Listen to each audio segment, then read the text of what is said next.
Yeah, so you can see it came out March 23rd, 2006, and then there's the title. I believe that the Harvard version has been downloaded over 350,000 times. Well, the United States supports Israel in a variety of ways. We give them all sorts of military and economic support, roughly $3 billion a year.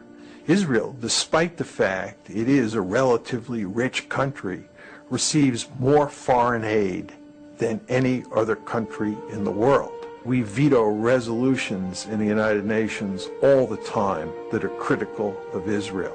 Ceux qui sont contre, 14 voix pour, une voix contre. Le projet de résolution n'est pas adopté par suite du vote négatif d'un membre permanent du Conseil. Those against? Those against? Ceux qui sont contre. And the United States is actually talking about using military force against Iran. Now the question is, why is the United States so deeply concerned about Iran acquiring nuclear weapons?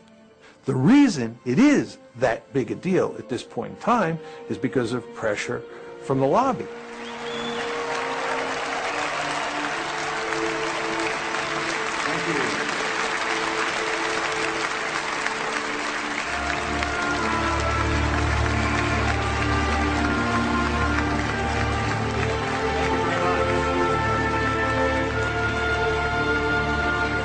The article basically says that inside the United States there is a powerful interest group that is deeply committed to shaping American foreign policy in ways that work to the benefit of Israel. And second, the article argues that the policies that the United States ends up pursuing in the Middle East because of the lobby's force in the decision-making process are not in the American national interest. Troops out now! Stop the war! Troops out now! Stop the war! Troops out now! A free, prosperous, and secure Israel is in this nation's national interests.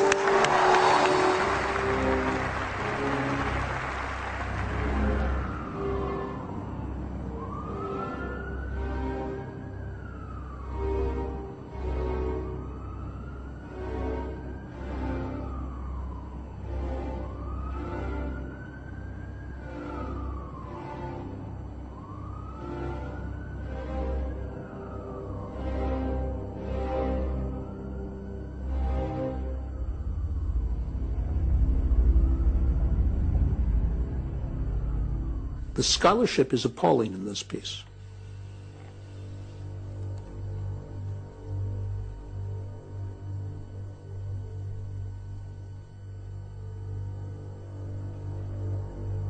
The notion that that some people sitting in Jerusalem are pulling the strings on institutions that are somehow divorced from a sense of what is in the American interest and working instead for Israel, there's just no evidence to support that.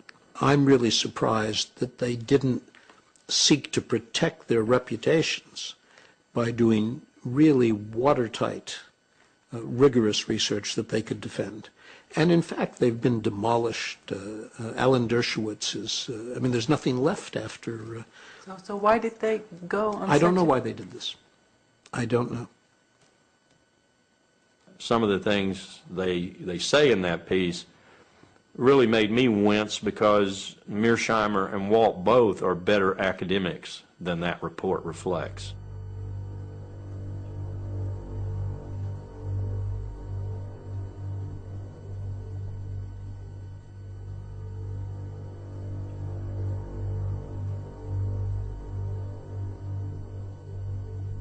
But it does shed some light on a number of aspects, the most important of which is that we don't debate this issue in America.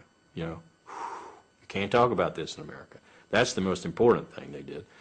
The second thing they did was call into question post-Cold War, the strategic value of Israel to America. 10 years ago, you couldn't even talk about the Israel lobby. Today, we can, we do. It's explosive, it's controversial, but we do.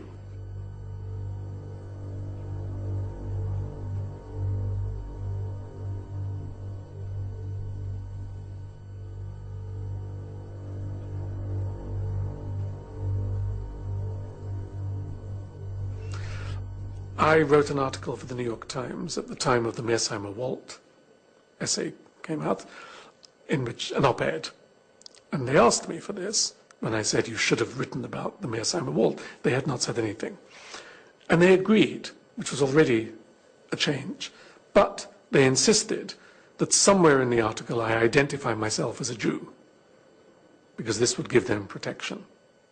Controversial article about the Israel lobby. Yes, but he's Jewish, it's okay. That's where we are. It's not fun to be called an anti-Semite. It's not fun to be told that your scholarship is shoddy. And it's not fun to be pounded day after day and to see very few people standing up in your defense. But again, we knew that was coming. We knew that was the price of writing the article. They're right, but they're wrong. Now, they're right from a strictly geopolitical, geostrategic point of view. That is to say, what I spent my life studying. Israel no longer provides the United States a strategic value like it did during the Cold War. Not only that, Israel is a strategic burden on the United States. That's a big difference from Cold War days. At the same time, the fuller, more comprehensive strategist in me says that doesn't matter, because the connections between America and Israel are so great and so strong that geostrategy, political strategy, whatever you want, grand strategy, is of no consequence here. You actually take that psychological component up to the level of grand strategy, and you say, America can't get out of this even if it wanted to. So, Mr. Walt, Mr. Mearsheimer, you may be technically right, but you are pragmatically wrong, because America simply cannot say, Israel, you're on your own. It just wouldn't work. And one of the reasons it wouldn't work is because we have a very powerful Jewish lobby in America. Occupation is a crime from Iraq to Palestine. Occupation is a crime from Iraq.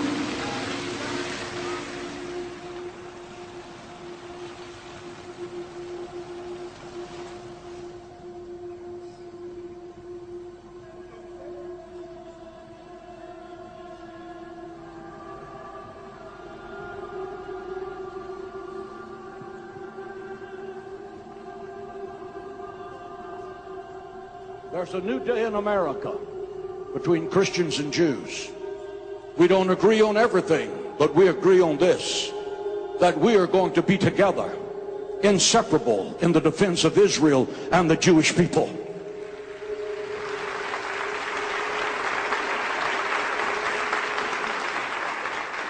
We have millions of people in the infrastructure. We have over 22,000 spiritual leaders, and some of those spiritual leaders have 1 million or 1.5 million names on their mailing list. We have the major radio, television ministries in America supporting what we're doing, because every evangelical believes the Bible, and the Bible has a clear mandate to be supportive of the state of Israel.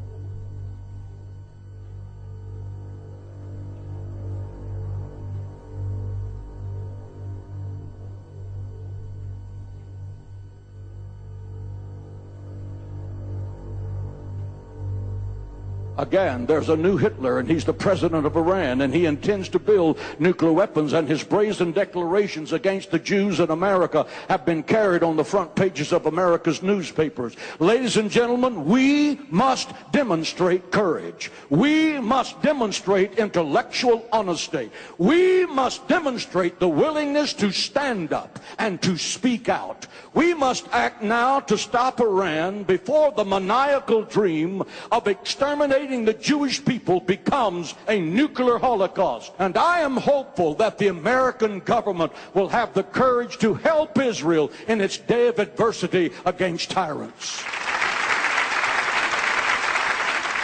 I don't think there's ever a time that you can say you have enough support. I think that our objective is to always let our elected officials know that, A, we do support Israel, and that if anyone comes against Israel in a malicious way, we would do everything in our power to see that that was their last term in office.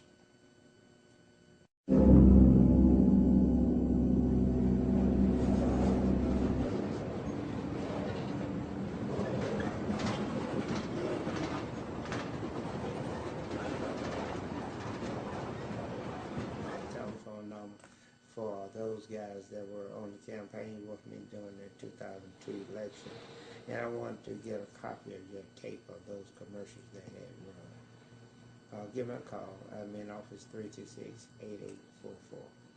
Thank you. What AIPAC did, some members of the United States Congress, rather, they put in resolutions condemning Libya. And they just kept them in the resolutions with Syria and with Iran and with Iraq. They kept putting them in that in resolution and kept pushing for all kinds of sanctions, all kinds of action against them. And of course, I voted against the resolution, and others started voting against it. And I think what later I found out what really made them angry, other members of Congress came to me and wanted to know what was happening, and I was telling them, we're trying to negotiate. So what happened? I was looking at CNN. Several people had called me and told me what they had seen and heard, and they told me, look at CNN.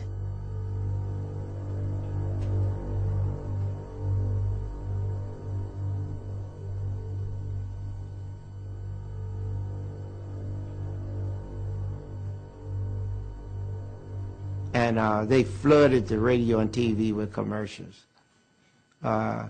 Those commercials, and you have to understand the mode that the country was in.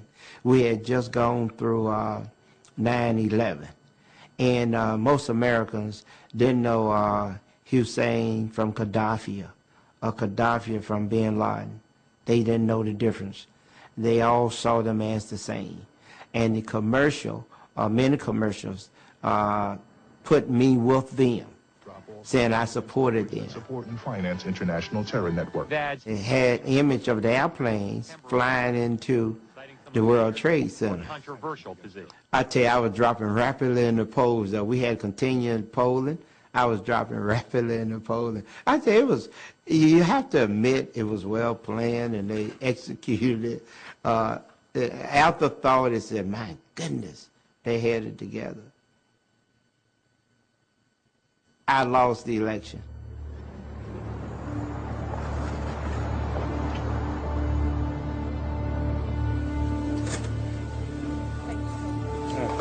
But you have to understand, you're talking about a forbidden subject. No one wants to talk about Jews. It's a no-no. It's like you're talking about something that's wrong. You're not even supposed to give your opinion. So you think it's very difficult for me to even ask questions about Israel lobby in Washington? Absolutely. Very difficult to get answers. Very difficult to get interviews. I hope you're successful. I wish you well. It's going to be rough.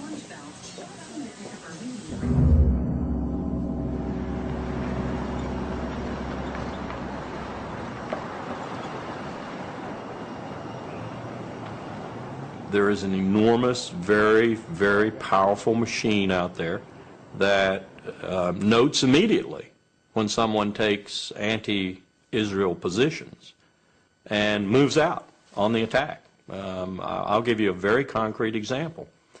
I had mentioned the Mearsheimer-Walt study once in a seminar at one of the universities where I teach, And within 48 hours, I had an email from Alan Dershowitz.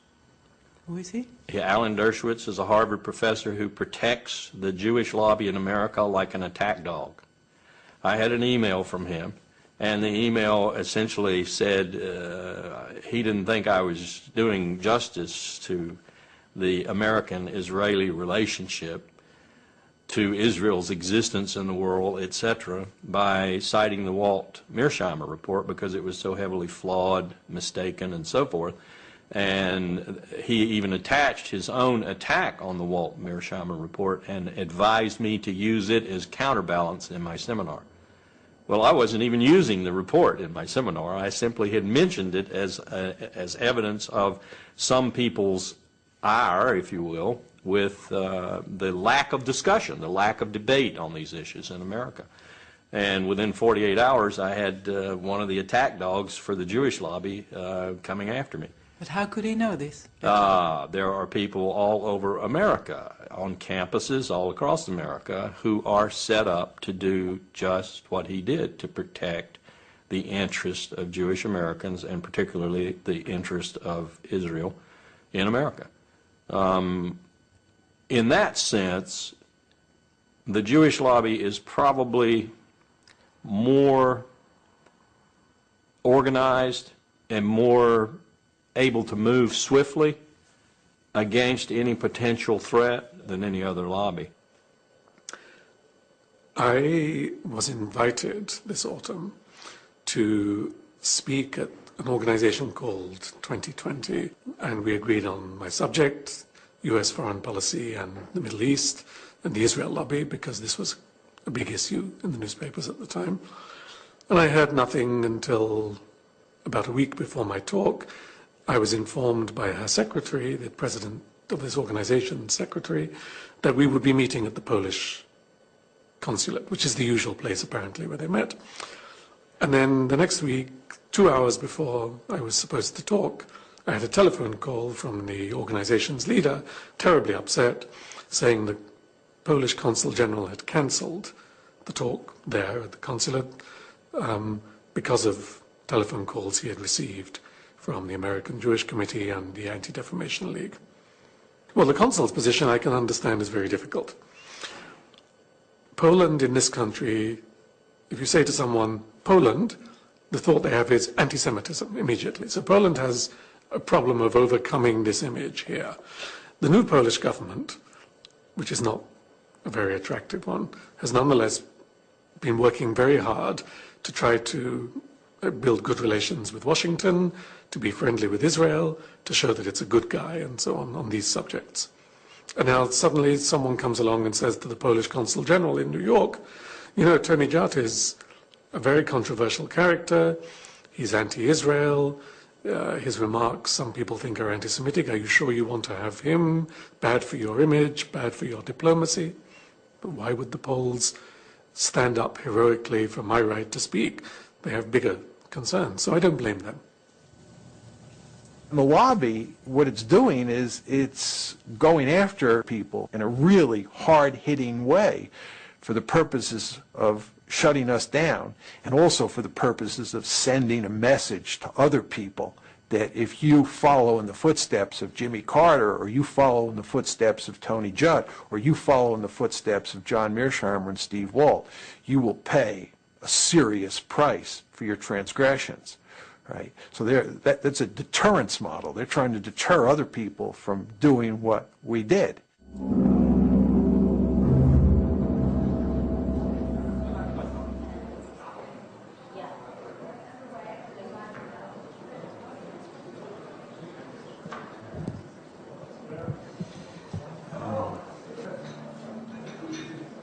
I was wondering if you can comment on the fact that in the press in the United States you are called an anti-Semite and demonizing the Jewish state concerning Human Rights Watch reporting in the Lebanon war. Human Rights Watch's fairly extensive reporting during the war, reporting that I should say focused both on Hezbollah's indiscriminate attacks into Israel and on Israel's indiscriminate bombardment in Lebanon, was met by some reflexive defenders of Israel, not with rational discourse, not with a discussion of the facts, but with name-calling, including accusations of anti-Semitism, of blood libel, of this or that. We're used to being attacked by, say, the governments who we're criticizing. But in this case, the Israeli government was actually rather quiet. And indeed, we had what you might call a reasonable dialogue with the Israeli government in the course of the war about what was happening in Lebanon.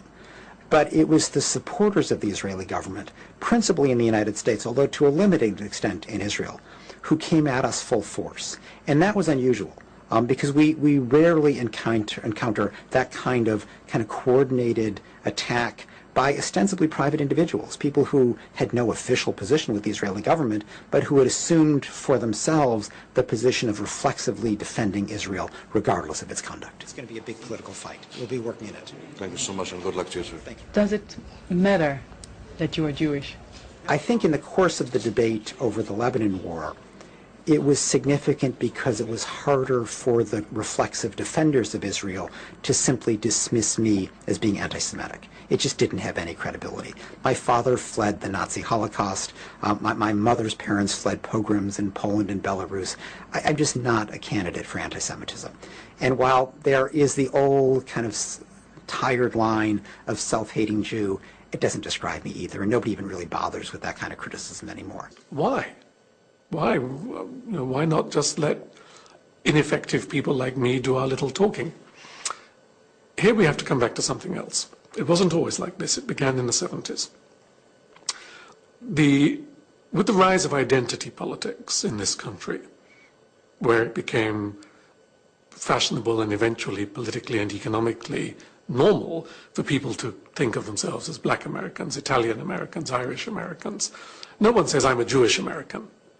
If someone says, you're a Jewish American, it has a slightly uncomfortable air to it.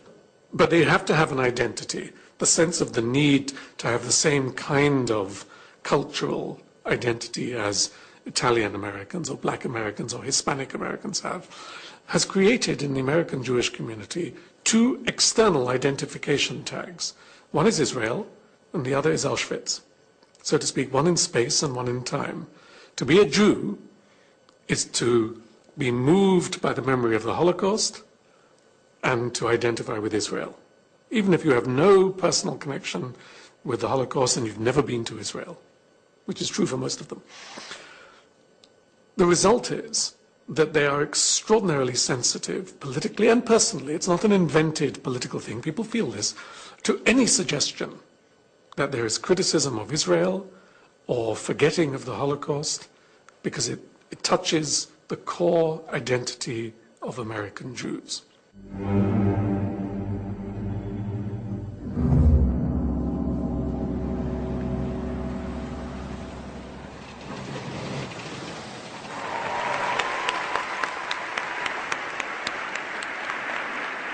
The State of Israel was the dream of your ancestors, made a reality by your grandparents and your parents. Every year, AIPAC has a conference where they bring in their supporters from around the country.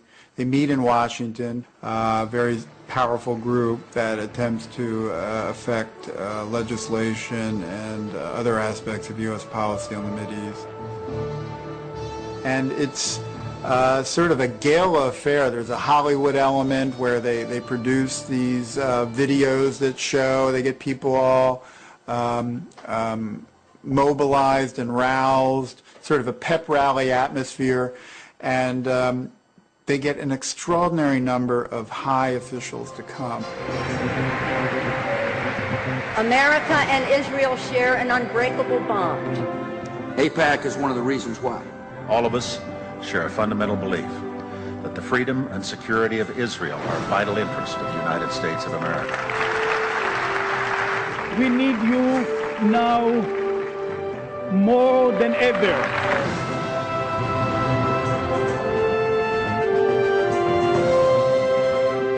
It's become like it's a ritual where the officials have to go to sort of show that they are on AIPAC's side. You know, half the Congress shows up, top administration officials, and they have a keynote speaker every year who is invariably at the very top. From Florida, Bill Nelson. From Nebraska, Ben Nelson. From Illinois, Barack Obama. From Arkansas, Mark Pryor. Can we have a picture first, please? I think I might have blinked on that one. From South Carolina, Joe Wilson. From California, Lynn Woolsey. From Oregon, David Wu. From Maryland, Albert Wynn. From Kentucky, John Yarmouth. And I also want to mention former member of Congress, AIPAC does an excellent job of constantly testing the loyalty of people in Congress to their cause. And so there's a constant stream of resolutions that get proposed on the Mideast, expressing support for Israel about something it's done, or sympathy with victims of a suicide bombing, or condemning Iran or other people in the region who are being hostile to Israel. And these become tests of sort of loyalty of people in Congress on this issue. And those who vote in the way that AIPAC wants will in many ways be rewarded ultimately with campaign contributions from people sympathetic to AIPAC. AIPAC itself does not give money, but they sort of, this whole series of votes and their very careful cataloging of how people vote very much affects where people make decisions about who to give the money to. Money does not flow into a particular congressman's coffers or a senator's coffers unless he supports positions taken by the lobby. That's their first, I think, major influence is money. And this administration is awash in money, more so probably than any administration in American history. For 2 months, we've been trying to get in contact with Congress people who voted nay to certain of the bills that were supported by AIPAC, but nobody wanted to speak to us. Is that normal? Yeah, this is an issue where a congressperson will see no gain to be made by speaking on it. Just even voting against AIPAC's recommended positions is perilous for them, because it can lead to a reduction in campaign funds. It can create all kinds of problems in their home district. But they voted nay. I mean, they did, but they don't want to go even more public about it. A film clip in particular, can you imagine a campaign opponent using that? It could become the basis of a negative campaign ad. And look, this person is against Israel's interest. So whenever I have spoken to people on Capitol Hill about this, it's almost always on a not for attribution basis.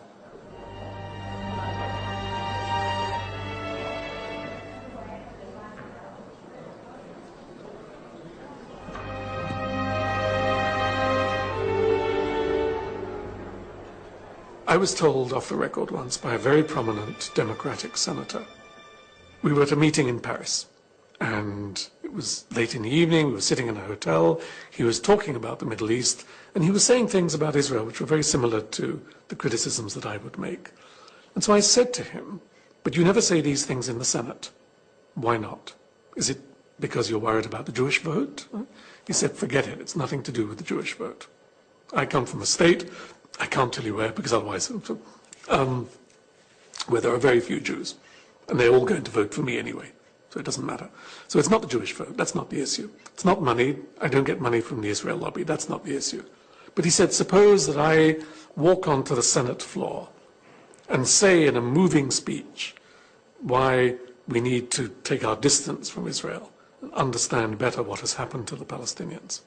Maybe I would win 5, 10 senators over to a general motion criticizing Israel, maximum. He said, but that's all I could get. And he said, in return, I would be finished in the Senate, because no one would ever vote again for my needs. If I wanted to move something for my state, or an education bill, or a financial bill, or a tax bill, or anything to do with domestic policy, nothing to do with Israel, I would be punished. I bet that it's impossible for either Steve or I to ever get a high-level policy-making position in the American government.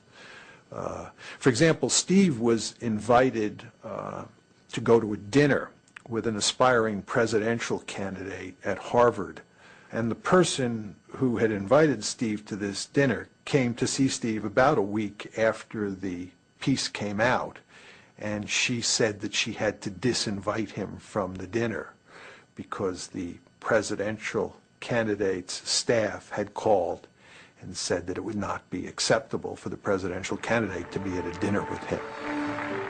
America and Israel have a special friendship.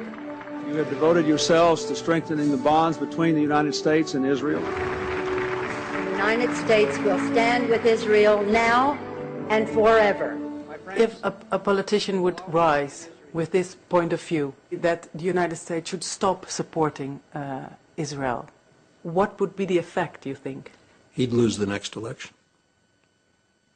Almost certainly.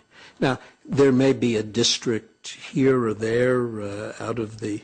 We have 435 members of the House and 100 senators, 535.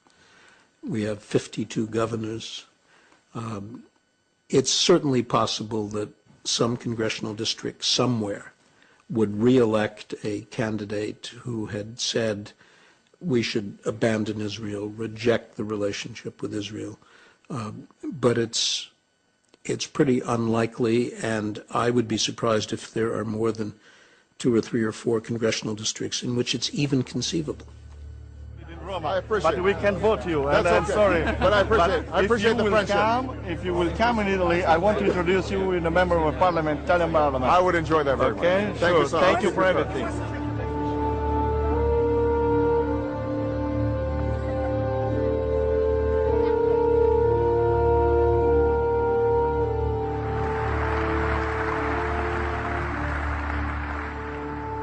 Friends owe it to friends to be as candid as possible. So let me say that a precipitous American withdrawal from Iraq would be a disaster for the United States and the entire Middle East.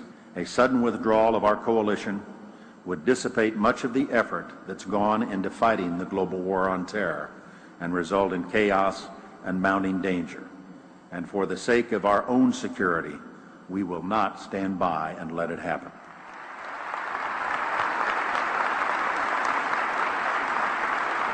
I would argue that had you not had all of these neoconservatives prominently placed inside the Bush administration, that Colin Powell would have never ended up giving that disgraceful presentation in early February 2003 that played such a critical role in turning American public opinion.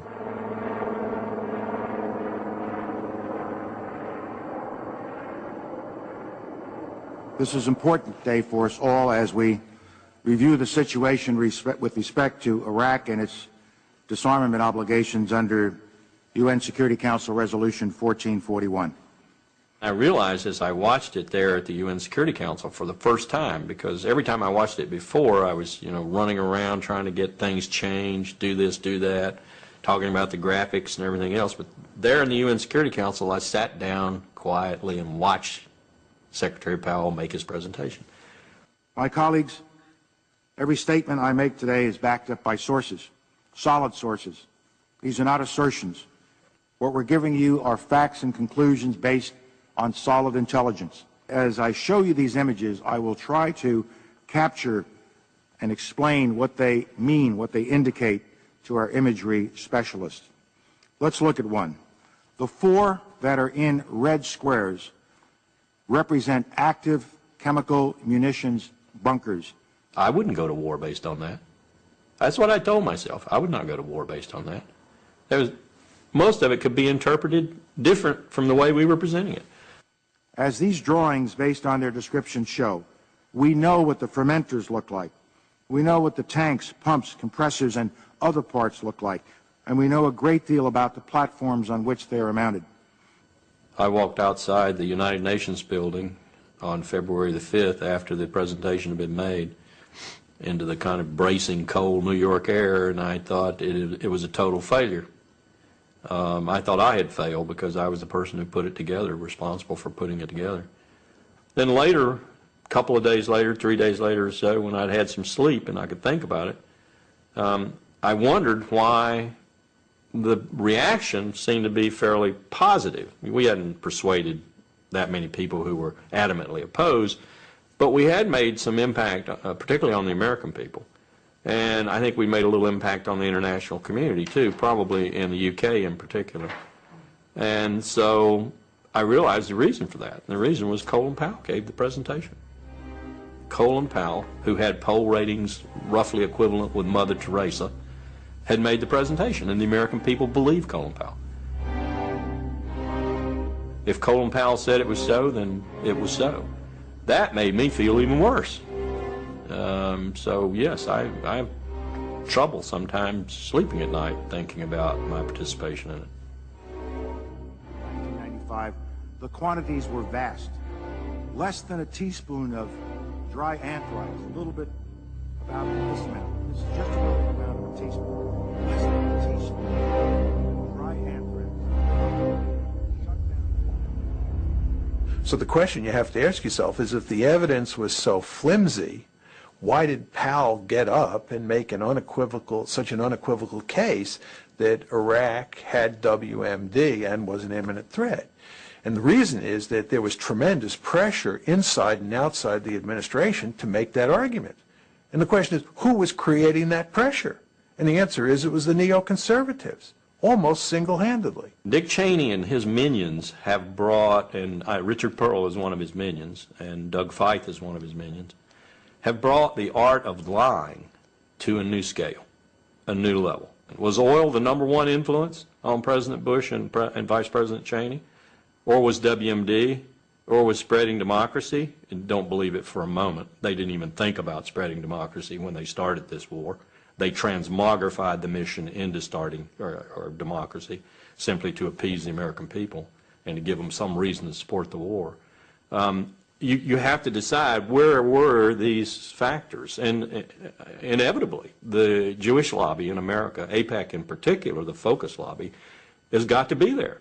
You're being naive if you don't put that factor up there as an influence on national security decision-making, particularly with the Bush administration. The AIPAC lobby is very influential through Vice President Cheney, very influential, and through people like Elliot Abrams, Paul Wolfowitz, and a host of others within the government. And of course, you don't want to lose sight of the fact that the Israeli government was also feeding the United States government intelligence, which said that Iraq had a serious WMD capability and was an imminent threat. There's an Israeli general named Shlomo Bram who has written a piece on this, which says in effect that Israel was a full partner in this scheme to convince the public in the United States and around the globe that Iraq was an imminent threat. Iraq was not an imminent threat. The fact is that even if Saddam had nuclear weapons, there was nothing you could do with them, right? But you could not make those arguments at the time in the United States. It was very, very hard to get them out into the public domain and for them to get any traction. Do you agree with Mearsheimer and Wolt that the influence of the pro-Israel lobby was important for going to war with Iraq? I do, but I would not have presented it the way they did, because I think that they underestimate ideas and they underestimate, if you like, emotions. They're very cold and realistic in their view of politics. And for them, since going to war with Iraq is absolutely crazy, and it was pretty obviously crazy for many of us before, there must have been some pressure to do something so irrational. And of course there was. But they underestimate other factors. The illusion, for example, that we could have control of Iraq's oil and of the strategic region. The belief, which is a deep American belief, which was not invented by the Jewish lobby, that America knows how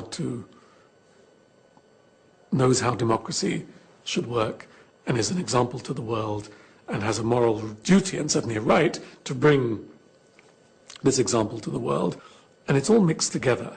So ideals, belief about American exceptionalism, American duties, American provincialism, not knowing about what's going on outside, and Israeli pressure. Yes.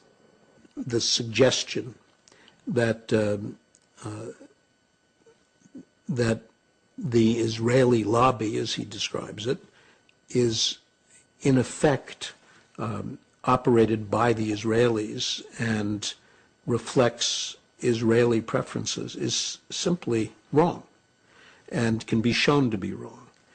So you don't feel part of the Israeli lobby? No, I'm not part of an Israeli lobby. I have my own views. I'm sympathetic to Israel, as most Americans are sympathetic to Israel. I'm not incapable of being critical of an Israeli policy that I don't like. But the main point is that it is not the Israeli government that shapes the thinking of Americans who are pro-Israeli. Richard Pearl would probably say, in response to your question, if you got the truth out of them, Israel's interests and America's interests are the same. And so if I'm an advocate for Israel's interest, I'm an advocate for America's interest. And I would say back to them, again as a strategist, bullshit. No two countries in history, and no two countries in the future in history, I will predict, will ever have coincidental national interest all the time. No way.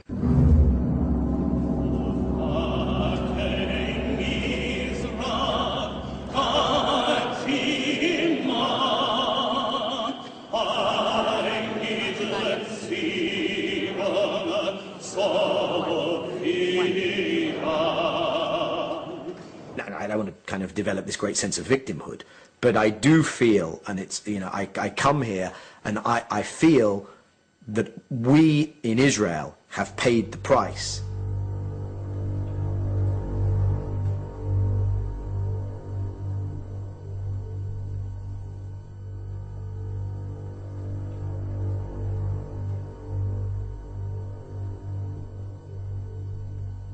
American Jews, surprise, surprise, are liberal Democrats when it comes to most issues, including the Middle East. So when you poll American Jews, they're for the peace process and they're for American engagement and they're for a two-state solution. And we did the Geneva Initiative and they were in favor of that as well.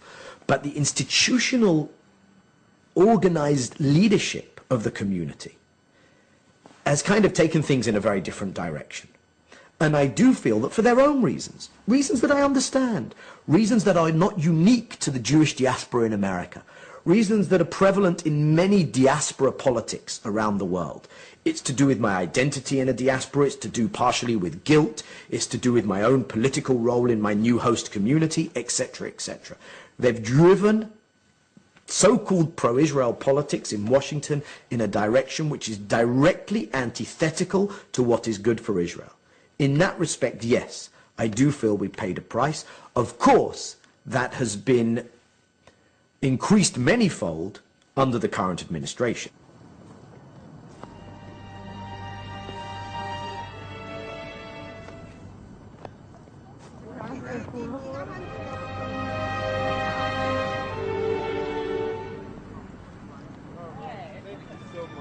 America has become part of the Israeli victim narrative. It began, I think, in the 70s, when one of the ways in which the African American community could begin to get amends for slavery and the consequences of slavery was by emphasizing that it was a victim of history. That even if you didn't do it, history did it. Your grandparents did it. It's not a personal responsibility, but as a cultural debt.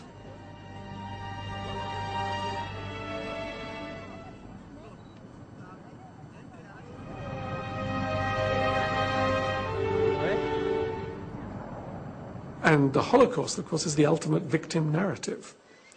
And David Ben-Gurion, the first Israeli prime minister, knew this very well because he turned it to advantage, giving Israel as a whole country a victim narrative. If you can't criticize someone because he himself is a victim, what do you do with a whole country, which is a country born of victimhood, so to speak? I have been in conversations many times with people who are very reasonable and would say, yes, you're right, Israel does do bad things. The occupied territories, stealing the water, stealing the land, bombing the houses, etc. But remember what happened to the Jews. There is a background, there is a history, there is a reason, there is an excuse for this. And of course, you can say the same thing for the Palestinians. Remember what happened to the Palestinians, after the Nakba in 1948 and so on, 1967. No wonder they have suicide bombers. You can always do this. There's always a relationship between collective past suffering and present individual actions. To turn that into public policy, though, is catastrophic, and that is what we see today.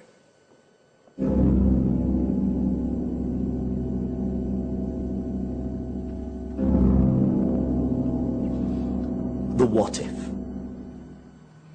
The what if this particular view of the Israeli interest and of the shared Israeli-American interest, which of course someone like myself would see as absolutely antithetical to my understanding of Israel's interests, if that particular view is continued to be bulldozed onto the American public and political leadership, what if there's a backlash?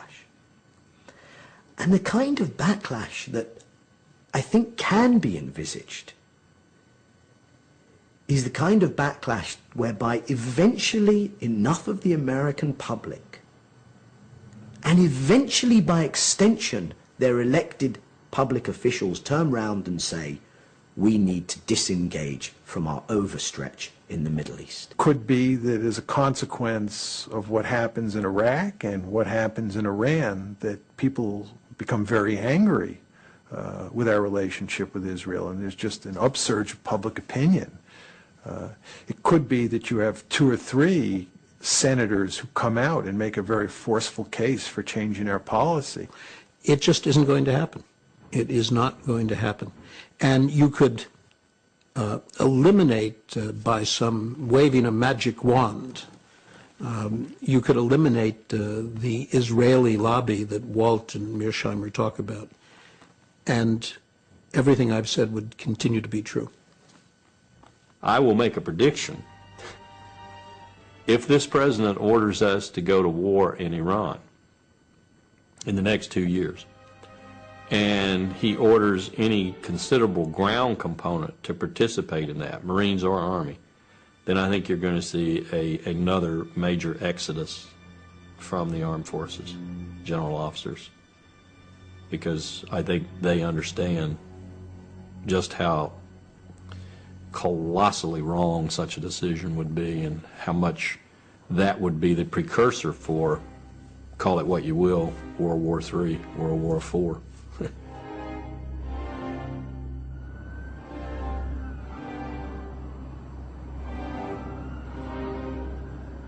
Remember the Roman Empire.